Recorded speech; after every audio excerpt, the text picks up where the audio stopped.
हर किस्म की दर्दें जिनको हरकत से इजाफा हो, ये कहा जाता है बयानिया के मुतालिक।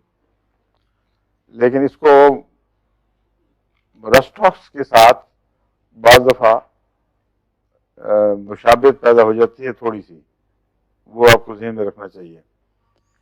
रस्टॉक्स में कहा जाता है कि आराम करो तो दर्द बढ़ती है और चलो तो दर्द कम होती है, हरकत करो तो दर्द कम हो जाती है। ये बयान ही इस तरह दुरुस्त नहीं है। रस्टॉक्स में एक हिस्से में दर्द पैदा हुई, एक करवट पे लेटे हैं, दर्द बढ़ गई, करवट बदलेंगे तो करवट बदलते वक्त दर्द होती है।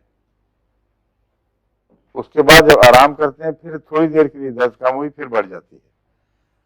और यही बात मैंने उसकी इब्तदाई हरकत में महसूस की है कि रस्टॉक्स का मरीज जब शुरू में चलने लगता है तो उसको दर्द बढ़ती है और कुछ चलने के बाद उसको आराम आ जाता है। फिर जब वो खड़ा हो जाएगा तो फिर दोबारा दर्द भरनी शुरू हो जाएगी। ब्रायोनिया में भी शुरू में चलने में दर्द बढ़ती है, तो वहां ब्रायोनिया और रस्टॉक्स मुशाबे दिखाई देते हैं, लेकिन आखिरी नतीजे से पहचाने जाएंगे। ब्रायोनिया में चलने के बाद दर्द बढ़ती है और लेटने के बाद भी महसूस होती है, रस्टॉक्स में भी होती है।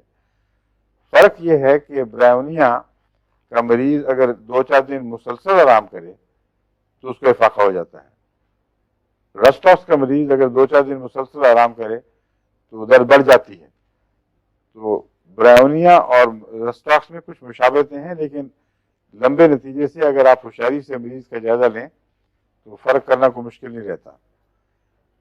ब्रायोनिया में भी चलेंगे तो उस वक्त दर्दें नहीं महसूस होती फौरन, ये गलत है कि साथ साथ एकदम बढ़ती जाती हैं।